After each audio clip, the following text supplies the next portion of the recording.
NCERT book question number 3 में कह रहा है what happens when dilute hydrochloric acid is added to iron filings. तो क्या होगा अगर मैं हाइड्रोक्लोरिक एसिड को आयरन फिलिंग्स का मतलब होता है आयरन मीन्स लोहा, फिलिंग्स का मतलब आप समझ सकते हैं एक तरीके से मीन्स जैसे हमारे जिंक ग्रैनुअल्स से ऐसी आयरन फिलिंग्स होती हैं, जिसे इस तरीके से आप कह सकते हैं, जैसे छोटे छोटे पार्ट्स या टुकड़े कह सकते हैं फिलिंग्स को, तो उसको ऐसे समझ सकते हैं। तो देखिए जरा आप याद करिए एक्टिविटी जो मैंने आपको कराई थी 1.3। तो उस एक्टिविटी में we have taken the zinc granules लिए थे, जिंक सॉलिड, ये ग्रैनुअल्स थे। जब हमने इनको रिएक्ट कराया था डाइल्यूट HCl के साथ, ये एक्वस था, तो हमारा क्या बना था, हमारा सॉल्ट बना था और हाइड्रोजन गैस निकली थी। ठीक है, सॉल्ट बना था, सॉल्ट क्या था, जिंक क्लोराइड ZnCl2, ठीक है, एक्वस, ठीक है, प्लस हाइड्रोजन गैस। तो एक तरीके से यहाँ पे कंक्लूजन था। What is the conclusion here, कि कभी भी कोई मेटल जब एसिड के साथ रिएक्शन करता है तो वहां पे सॉल्ट और हाइड्रोजन गैस रिलीज होती है। तो सेम हेयर यहाँ पे भी वही होगा, जब आप आयरन लेंगे और डाइल्यूट HCl के साथ रिएक्शन कराएंगे तो आपका क्या बनेगा, आपका बनेगा, इधर देखो, आपका बनेगा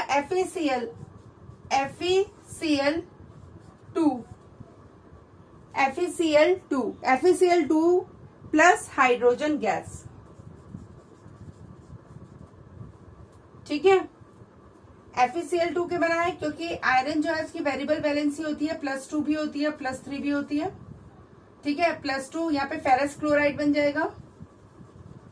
फेरस क्लोराइड, अगर कहीं पे भी रस लग रहा है ROUS, तो इसका मतलब है उसकी वैलेंसी कम है, मींस Fe फेरस, और अगर ज्यादा है तो फेरिक। ठीक है, तो अब आप मुझे बताएं what is the correct option here. Hydrogen gas and iron chloride are produced, chlorine gas and chlorine hydroxide are produced, no reaction take place, और डी में है iron salt and water are produced. The correct option, very good, excellent. तो A होगी हमारी correct option. क्यों होगी correct option, क्योंकि मैंने अभी आपको यहाँ पे एक स्टेटमेंट लिखवाया है। क्या लिखवाया है कि कभी भी कोई मेटल जब एसिड के साथ रिएक्शन देता है तो सॉल्ट और हाइड्रोजन गैस बनती है, और यहाँ पे सेम यही हो रहा है। यहाँ पे देखिए आपका सॉल्ट है और उस सॉल्ट का नाम यहाँ पे लिखा है आयरन क्लोराइड। ये आयरन है और ये क्लोराइड है, तो यहाँ पे ये आयरन क्लोराइड है और साथ के साथ आपकी हाइड्रोजन गैस रिलीज हो रही है। तो आप खुद सोचो, जो हमने पढ़ा एक्टिविटी में और जो हमने एक्टिविटी में पढ़ा उसी का एक ऐसा सब पार्ट आ गया जहां पे इन्होंने क्या करा, जो मेटल था उसको बदल दिया, जिंक की जगह उन्होंने आयरन ले लिया और रिएक्शन कुछ इस तरह से प्रोसीड हो गई। तो इसमें कैसे फ्रेम हो गए, इनसे आपके एमसीक्यूज फ्रेम होते हैं। तो आपको बहुत ध्यान से पढ़ना होता है क्योंकि एमसीक्यूज ऐसे ही बनते हैं, जो आप पढ़ रहे हैं उन्हीं से एमसीक्यूज बनेंगे। ठीक है, समझ में आ गया। उसके बाद आप आ जाइए क्वेश्चन नंबर 4 पे। What is a balanced chemical equation and why should chemical equation be balanced. तो बैलेंस्ड केमिकल इक्वेशन क्या होती है, जल्दी से आप अपनी बुक निकालिए और बुक में जहाँ पे बैलेंस्ड केमिकल इक्वेशन लिखी है, जहाँ पे टॉपिक है बैलेंस्ड केमिकल इक्वेशन, वहां से आप मुझे जल्दी से बताएं कि बैलेंस्ड केमिकल इक्वेशन का मतलब क्या है। ये अपनी एक जनरल लैंग्वेज में अगर हम समझाएं, a balanced chemical reactions are those reaction in which the number of atoms present in the reactant side is equal to the number of atoms present on the product side। समझ में आया। तो यही हमारी बैलेंस्ड केमिकल रिएक्शंस होती हैं। और ये जो बैलेंस्ड केमिकल रिएक्शंस हैं वो दो तरीके से आएंगी बेटा। एक तो क्वेश्चन नंबर 6 के फॉर्म में, जहां पे आपको क्या दे रखा होगा, आपको इक्वेशंस दे रखी, आपको रिएक्शंस दे रखी हैं और उन रिएक्शंस को आपको बैलेंस करना है। और दूसरा आएगी वर्ड फॉर्म्स में।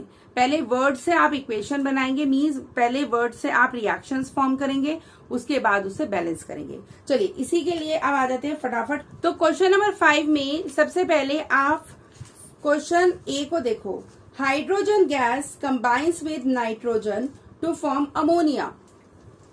तो यहाँ पे आपको क्या दे रखा है, what they have given you, कि हाइड्रोजन जब नाइट्रोजन के साथ रिएक्शन करती है, हाइड्रोजन एक गैस है और गैस, जितनी भी गैसेज होती है वो हमेशा मॉलिक्यूलर फॉर्म में मिलती है, not in the atomic form. और मॉलिक्यूलर फॉर्म और एटॉमिक फॉर्म में अंतर देखो।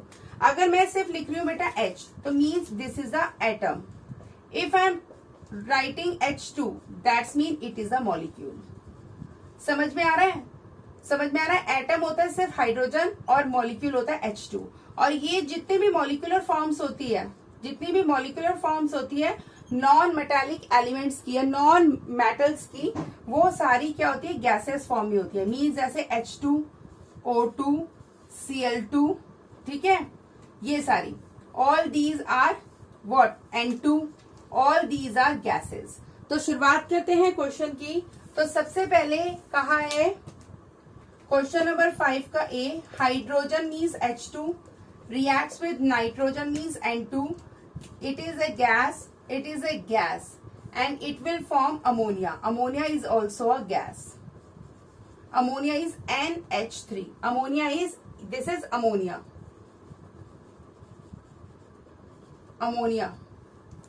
Ammonia gas. ठीक है? तो ये आपकी रिएक्शन हो गई है, ठीक है। अब आपको करना क्या है, आपको बैलेंस भी करना है। तो आप बैलेंस कैसे करेंगे, तो बैलेंस का आपको पता है कॉन्सेप्ट हम कैसे करते हैं। सबसे पहले एलिमेंट, यहाँ पे रिएक्टेंट और यहाँ पे प्रोडक्ट। चलिए एलिमेंट क्या है, सबसे पहले हम ले लेंगे, हमारा सिर्फ दो ही एलिमेंट्स है, एक नाइट्रोजन और एक हाइड्रोजन। हाइड्रोजन, ऑक्सीजन, ये सारे नीचे लेते हैं। तो नाइट्रोजन रिएक्टेंट में कितनी है, 2, और प्रोडक्ट में कितनी है, 1।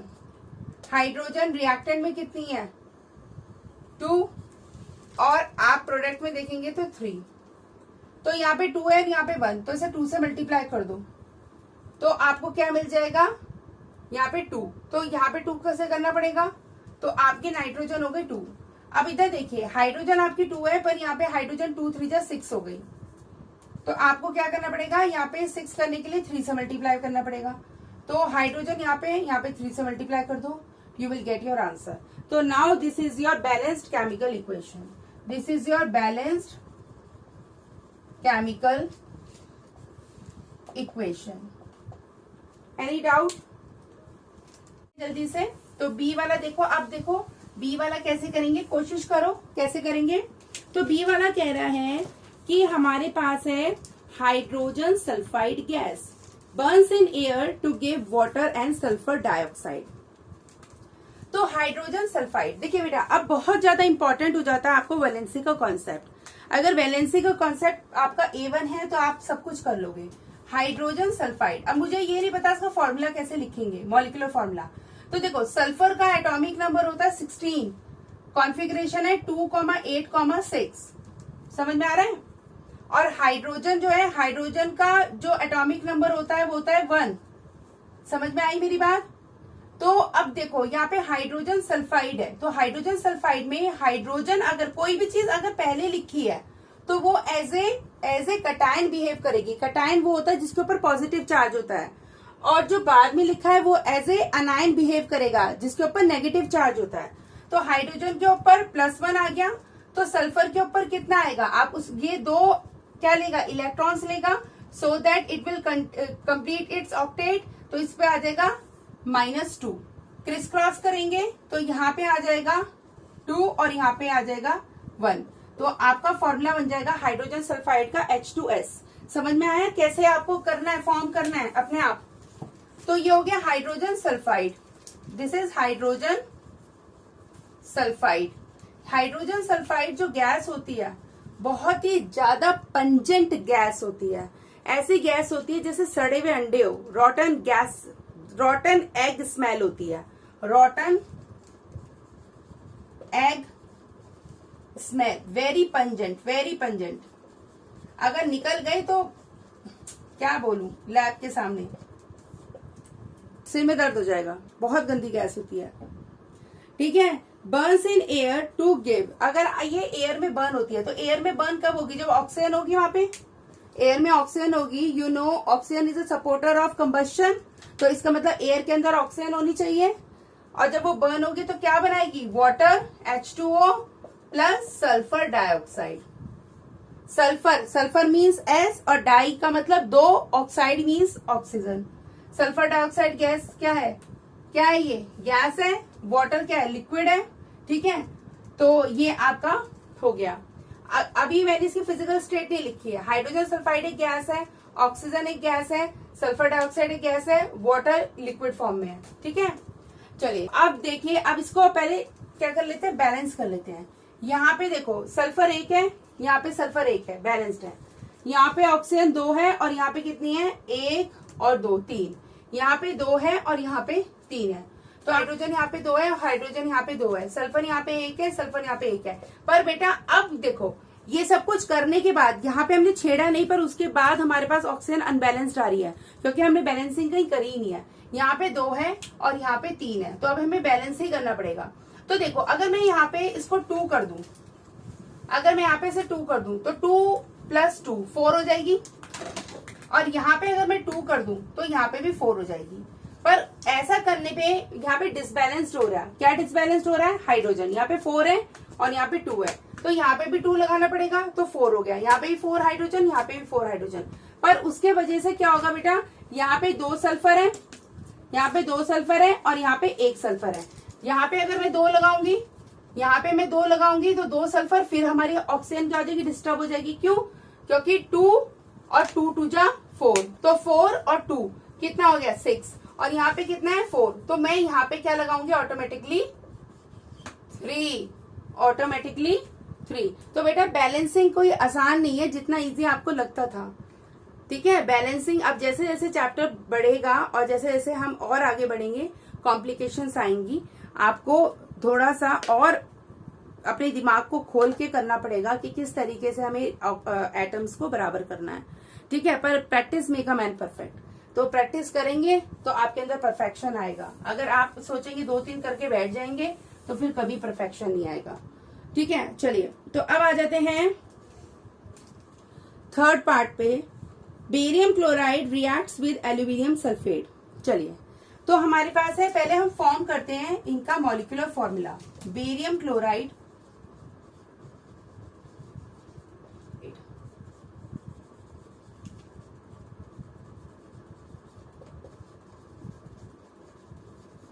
देखिए, अगर किसी को याद है, रटा हुआ है तो बहुत इजी है, वो फटाफट आंखें बंद करके लिख देगा BaCl, ये लिख देगी BaCl2, और आंखें बंद करके लिख देगी Al2SO4 और यहाँ पे 3।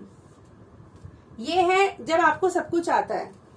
पर अगर आपको नहीं आता है तो फिर आप ये कैसे करेंगे, आपको पता है आप लिख सकते थे, आप एल्यूमिनियम सल्फेट ऐसे लिख सकते थे। अब मैं आपको समझाती हूँ कि आप कैसे लिखोगे। देखो बेटा, इस पे ध्यान रखो। अब यहाँ पे सबसे इंपॉर्टेंट क्या है, एटॉमिक नंबर। तो सबसे पहले एल्यूमिनियम पे आते हैं। एल्यूमिनियम का एटॉमिक नंबर होता है 13। मैंने आपको कहा था 1 से 20 तक में जितने भी एटॉमिक नंबर हैं, जो भी एटॉमिक नंबर है याद कर लो, कहा था ना।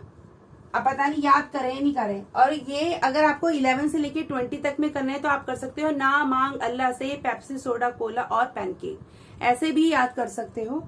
ठीक है, एल्यूमिनियम हो गया 13 की configuration 2,8,3।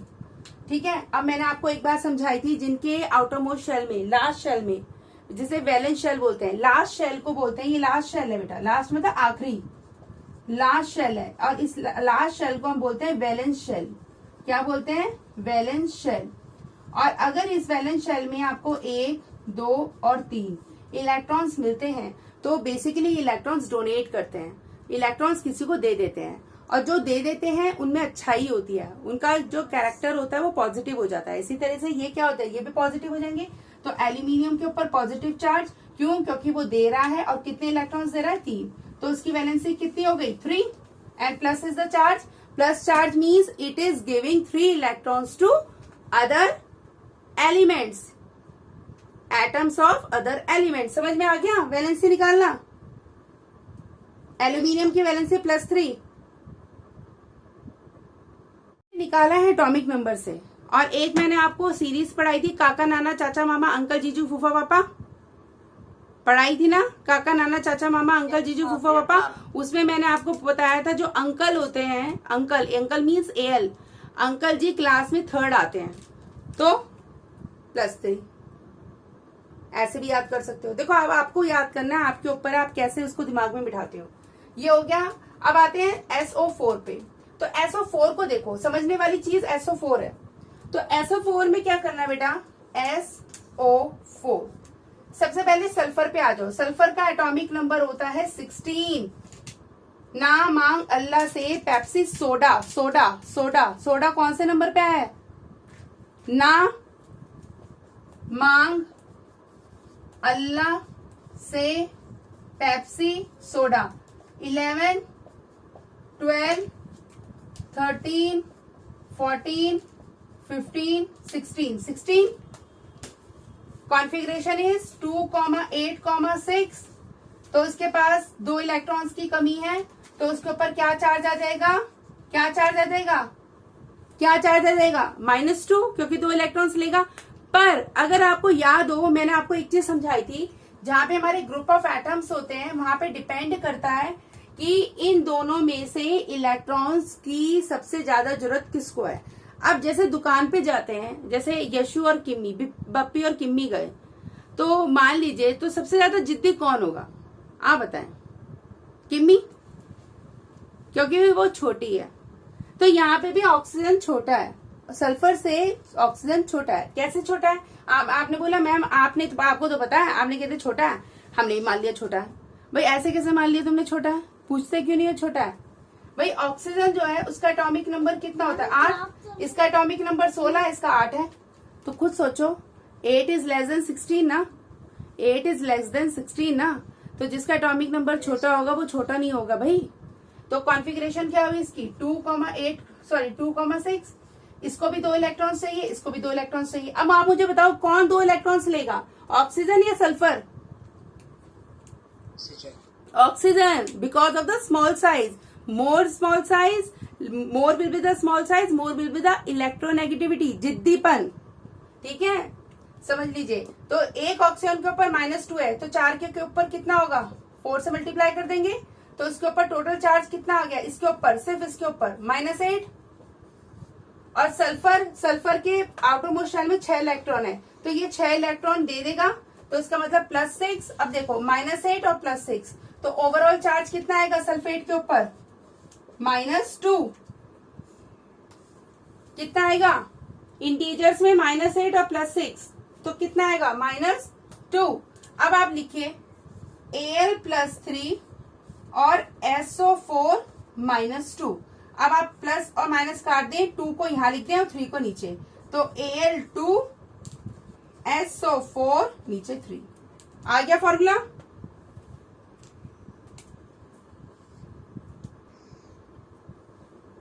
Yes ma'am, clear? Yes ma'am. अभी आप याद कर लें, अब आप बार बार थोड़ा निकालने बैठोगे, याद कर लें क्या होती है, सल्फर की होती है। देखिए सल्फर की वैसे -2 होती है, पर जहाँ पे ग्रुप ऑफ एटम्स होते हैं, जहाँ पे उसके साथ ऑक्सीजन लग जाती है, वहां पे वो +6 शो करता है। क्यों शो करता है? क्योंकि उसके बराबर वाला इलेक्ट्रॉन्स ले रहा है, तो उसको बेसिकली इलेक्ट्रॉन्स देने ही पड़ेंगे। ठीक है, तो यहाँ पे हो गया सल्फेट के ऊपर, पूरे सल्फेट के ऊपर -2 होता है, एल्यूमिनियम की +3 होती है। जो जो आ रहे हैं उनको याद करते रहो। तो ये तो हमने फॉर्म कर लिया। अब आ जाओ इस पे, बेरियम क्लोराइड पे। बेरियम क्लोराइड पे, अब जो बेरियम है बेटा, बेरियम का एटॉमिक नंबर जो है वो बहुत ज्यादा है, वो 20 तक में नहीं आता है। आपको पता है अभी मैंने आपको जितने भी कराए हैं उसमें बेरियम का नाम मैंने नहीं लिया, तो आप याद कर लो बाय डिफॉल्ट बेरियम क्या जो चार्ज होता है वो प्लस होता है, वैलेंसी होती है 2, तो बेरियम होता है +2 और क्लोराइड के ऊपर होता है -1। कैसे? मैंने आपको बताया था भाई है 4 फ्लोराइड, क्लोराइड, ब्रोमाइड और iodide, -1 -1 -1 -1, fluoride, chloride, bromide, iodide. ठीक है, ये क्लोराइड के ऊपर क्या आएगा -1। अगर नहीं आपको तब भी याद है तो क्लोरीन का एटॉमिक नंबर होता है 17, कॉन्फ़िगरेशन 2,8,7, एक इलेक्ट्रॉन लेगा इसलिए इसके ऊपर -1 आ गया। ठीक है, क्रिस क्रॉस कर दें आप इसको, क्रिस क्रॉस करेंगे तो आपको क्या मिलेगा? आपको मिलेगा BaCl2, मिल गया BaCl2। अब मैंने आपको दोनों बता दिए, दोनों फॉर्मूले बता दिए कैसे आपको बनाने हैं। ठीक है, जब आप ये दोनों देखिए, केमिस्ट्री इसलिए मुश्किल हो जाती है क्योंकि आधी से ज्यादा चीजें रटनी पड़ती हैं और आधी से ज्यादा चीजों में दिमाग लगता है। ठीक है, अब या तो रट्टे मारते रहो बैठ के इनको, barium sulphate, BaSO4 BaSO4 BaSO4 ऐसे करते रहो बैठ के। ठीक है, और या फिर इसको समझ लो। उसके समझने के लिए भी आपको एटॉमिक नंबर अच्छी तरह याद होनी चाहिए, कॉन्फ़िगरेशंस आनी चाहिए, दिमाग में क्लियर होना चाहिए। अगर लास्ट में 1, 2 और 3 है तो इलेक्ट्रॉन्स दे देगा, अगर लास्ट में 5, 6 और 7 है तो इलेक्ट्रॉन्स लेगा। और जहां पे ग्रुप ऑफ एटम्स आता है वहां पे देखना पड़ता है कोई जिद्दी बच्चा तो नहीं आ गया। जो जिद्दी आएगा वो जिद करेगा, वो पहले इलेक्ट्रॉन्स लेगा तो दूसरे वाले को बेसिकली क्या होगा, इलेक्ट्रॉन्स देने पड़ेंगे। जैसे बप्पू और किम्मी की लड़ाई में क्या होता है, बप्पू और किम्मी की लड़ाई में होता है, हम हमेशा कहते हैं बप्पू तो समझदार है ना, दे दे बेटा, वो रो रही है। ठीक है, वो रोना शुरू कर देती है, उसके पास एक ही चीज है। तो ऐसी ऑक्सीजन के पास भी एक ही चीज है, रोना शुरू कर देगा, -2 मिल जाएगा, फिर सल्फर क्या करेगा, अपने इलेक्ट्रॉन्स दे देगा और उनके ऊपर ओवरऑल चार्ज क्या आ जाएगा, -2। ठीक है, तो ये चीज हो गई। अब आती है बेटा रिएक्शन की बारी। तो इन्होंने कहा है कि barium chloride reacts with aluminium sulphate. अब देखो, अब मैंने आगे का नहीं पढ़ा, अब मैं आपको समझाती हूँ। अब होगा क्या, अब यहाँ पे होगा बेटा आयंस एक्सचेंज, यहाँ पे होगा आयंस एक्सचेंज, मीन्स Ba जाएगा यहाँ पे और एल्यूमिनियम जाएगा यहाँ पे। समझ में आ रहा है? Ba जाएगा यहाँ पे और एल्यूमिनियम जाएगा यहाँ पे। इसका मतलब एल्यूमिनियम जुड़ जाएगा क्लोरीन के साथ और Ba जुड़ जाएगा सल्फेट के साथ। ठीक है, अब देखो इनकी वैलेंसी, अब आती है बारी इनकी वैलेंसी। तो एल्यूमिनियम पे होता है +3, क्लोरीन पे होता है, क्लोराइड पे होता है -1, बेरियम पे होता है +2, सल्फेट पे होता है -2। अब देखो ये कट गया, ये कट गया, ये दोनों ही कट जाएंगे क्योंकि +2 -2 कट गए। सिंपल आएगा बेरियम सल्फेट का BaSO4 और एल्यूमिनियम क्लोराइड का आएगा। अब देखो ये 3 इधर चला जाएगा और 1 आ जाएगा यहाँ पे, तो एल्यूमिनियम क्लोराइड का बन जाएगा AlCl3। तो इसका मतलब अगर ये दोनों आपस में रिएक्शन करेंगे तो आपकी जो रिएक्शन आएगी वो रिएक्शन आएगी, और इस रिएक्शन को बोलते हैं हम डबल डिस्प्लेसमेंट रिएक्शन। इस तरह की रिएक्शंस को बोलते हैं डबल डिस्प्लेसमेंट रिएक्शन। डबल मतलब 2 बार, डिस्प्लेसमेंट मतलब हटाना, डिस्प्लेस करना। देखो यहाँ से बेरियम एल्यूमिनियम को डिस्प्लेस कर रहा है, एल्यूमिनियम बेरियम को डिस्प्लेस कर रहा है, इसलिए यहाँ पे क्या है, double displacement reaction. Very very very very very important reaction, बहुत बार आती है। ये एक्वस होगा, ये एक्वस होगा, तभी आयंस एक्सचेंज होगी। अगर मान लो सूखा पाउडर रख दिया 2 कटोरियों में, अरे भाई मैम ये एक्चुअली मैम एक कटोरी में बेरियम क्लोराइड रखा था मैम, दूसरे में एल्यूमिनियम सल्फेट रखा था मैम, हमें 1 घंटा हो गया रिएक्शन नहीं हो रही। भाई 2 सॉलिड ले लिए, 2 सॉलिड आपस में कैसे वो उड़ के जाएगा बेरियम उसके उसमें आयन में। भाई आप एक्वस लोगे, सॉल्यूशन घोलोगे, उनको मिक्स करोगे तभी तो आयन एक्सचेंज होंगे। तो याद रखना है यहाँ पे एक्वस होना चाहिए, यहाँ पे भी एक्वस, एल्यूमिनियम क्लोराइड भी एक्वस होगा, बट ठीक है यहाँ बनेगा बेरियम सल्फेट और ये बनता है बेटा सॉलिड। बहुत इंपॉर्टेंट है, और जब ये कहीं आएगी तो मैं तुमसे पूछूंगी और जिसने जवाब नहीं दिया फिर उसकी लगेगी वाइट। पीपीटी बनता है, ये व्हाइट कलर का प्रेसिपिटेट बनता है। ये टेस्ट ट्यूब जब होती है, इस टेस्ट ट्यूब के अंदर देखो क्या लिया मैंने, इस टेस्ट ट्यूब के अंदर लिया बेरियम क्लोराइड। ये दूसरी टेस्ट ट्यूब ले आई, इसके अंदर था एल्यूमिनियम सल्फेट। जब दोनों के बीच में रिएक्शन हुई तो हमारा क्या बना, एल्यूमिनियम क्लोराइड। तो एल्यूमिनियम क्लोराइड तो यहाँ रह जाएगा और नीचे बैठ जाएगा क्या, बेरियम सल्फेट, जो सॉलिड फॉर्म में यहाँ प्रेसिपिटेट होगा। ठीक है, व्हाइट कलर का बनेगा, व्हाइट कलर का, व्हाइट याद रखना है। यहाँ पे प्रेसिपिटेट के कलर्स पूछे जाते हैं आपसे। व्हाइट कलर का पीपीटी बनेगा, इसीलिए इस रिएक्शन को प्रेसिपिटेशन रिएक्शन भी बोला जाता है। ये रिएक्शन कौन सी रिएक्शन है, प्रेसिपिटेशन रिएक्शन ऑल्सो। तो इस रिएक्शन के दो नाम है, double displacement reaction as well as this reaction is also called precipitation reaction. Precipitation reactions are those reaction in which we get a precipitate. तो precipitate मिल रहा है ना, यहाँ पे मिल रहा है ना, किसका मिल रहा है, बेरियम सल्फेट का। समझ में आ गया, डन है, बहुत इंपॉर्टेंट है, very very important. Yes ma'am. अब मैं आपको बताती हूँ ये कौन सी पेज पे दे रखी रिएक्शन। जरा इधर देखें आप, पेज नंबर आ जाओ बेटा 11, पेज नंबर 11 में सबसे लास्ट जो ब्लूप्रिंट में आपको रिएक्शन दे रखी है, सबसे लास्ट में जहां पे लिखा है डबल डिस्प्लेसमेंट रिएक्शन, मिल गई मैम? मिल गई। Yes ma'am. मिल गई ना, तो यही पढ़ा है मैंने आपको। अब देखो यहाँ पे पढ़ लो, double displacement reaction. You will observe a white substance which is insoluble in water is formed. This insoluble substance formed is known as precipitate. And sodium sulphate. हाँ, any reaction that produce a precipitate can be called a precipitation reaction. Means बिल्कुल सही। देखो यहाँ पे आपका instead of what aluminium sulfate, they have taken the sodium sulfate. But the same thing is that they are getting the same precipitate, that is barium sulfate. दोनों ही reaction में आपको barium sulphate मिल रहा है, and the colour of the barium sulphate is white.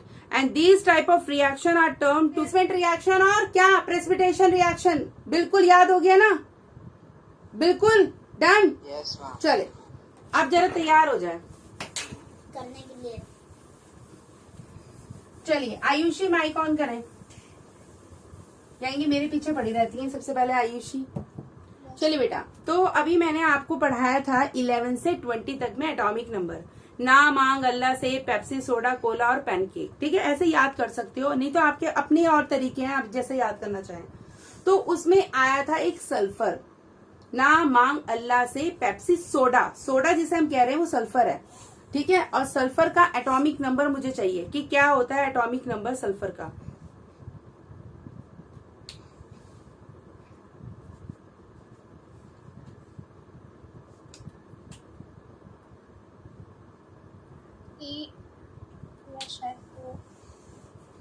Atomic number पूछा बेटा, atomic number 16। Very good, 16। Atomic number is 16। ना मांग अल्लाह से, पेप्सी, सोडा। तो सोडा मीन्स 16 नंबर पे है, 11, 12, 13, 14, 15, 16। बहुत बढ़िया। अब जल्दी से मुझे इसकी कॉन्फ़िगरेशन बताओ, electronic configuration. What is the electronic configuration of 16? Electronic पहला के शेल है, दूसरा एल है और एम है। डालो इनमें इलेक्ट्रॉन्स डालो। 16 जो इलेक्ट्रॉन्स है उन्हें डिस्ट्रीब्यूट, आपके पास 16 टॉफियां हैं, 16 टॉफीज हैं। के वाले को मैक्सिमम कितनी दे सकते हो आप, कितनी दे सकते हो? 2। एल वाले को मैक्सिमम कितनी दे सकते हो? 8। अब आपके पास 2 और 8 ऐड कर दो, 10 हो गई। आपके पास 16 है, तो कितनी आएगी यहाँ पे?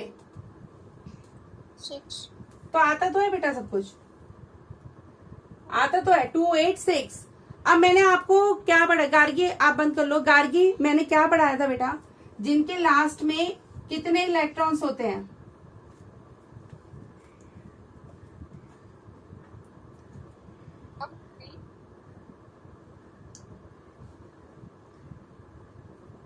यहाँ पे लास्ट में कितने इलेक्ट्रॉन्स हैं?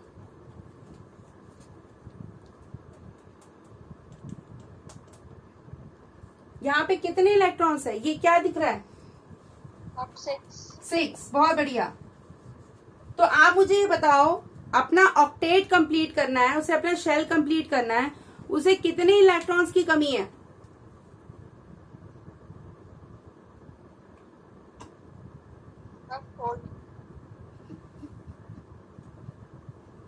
4?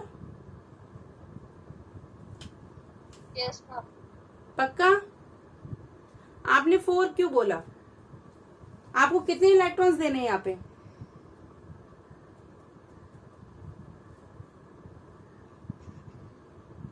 पीयूष, आप बता सकते हैं? मैम 2। 2 क्यों? आपने 2 क्यों बोला? मैम क्योंकि 8 है मैम। बहुत बढ़िया, एक्सीलेंट। लड़का ये इधर तो देखता है पर ये सुनता है। ठीक है, इधर सुनो, इधर देखो भाई, लास्ट में 8 इलेक्ट्रॉन्स करने हैं, 8 इलेक्ट्रॉन्स करने हैं, सिर्फ 6 इलेक्ट्रॉन्स है, तो कितने की कमी है? 2 इलेक्ट्रॉन्स की कमी है, तभी तो 8 होंगे।